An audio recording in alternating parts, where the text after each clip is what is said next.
Calcium మరియు iron ఎంతో పుష్కలంగా ఉండే హెల్దీ అండ్ టేస్టీ రాగి లడ్డు ఎలా ప్రిపేర్ చేసుకోవాలో చూద్దామండి. ముందుగా స్టవ్ వెలిగించి ప్యాన్ పెట్టుకొని 1 కప్పు పల్లీలు దోరగా వేయించి పక్కన పెట్టుకోవాలి. 1 కప్పు నువ్వులను చిటపటలాడేలా వేయించుకోవాలి.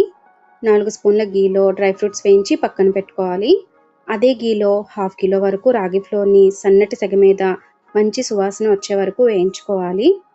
నేను తీసుకున్న ఈ క్వాంటిటీకి 2 కప్స్ వరకు బెల్లం పడుతుంది. దానికి 1/2 కప్పు నీటిని యాడ్ చేసి జస్ట్ బెల్లం కరిగితే సరిపోతుంది. ఫిల్టర్ చేసి పక్కన పెట్టుకోవాలి. ఇప్పుడు ఒక మిక్సీ జార్‌లో వేయించుకున్న పల్లీలు, నువ్వులు, డ్రై ఫ్రూట్స్, 4 ఇలాచీ, చిటికెడు ఉప్పు వేసి మిక్సీ పట్టుకోవాలి.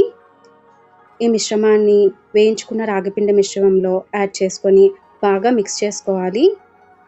బెల్లం పాకం బాగా చల్లారిన తర్వాత ఈ మిశ్రమంలో యాడ్ చేసుకొని లంప్స్ లేకుండా బాగా కలుపుకోవాలి. ఇప్పుడు కొద్దిగా నెయ్యిని కూడా యాడ్ చేసుకుంటూ చిన్న ఉండలుగా చేసుకోవాలి.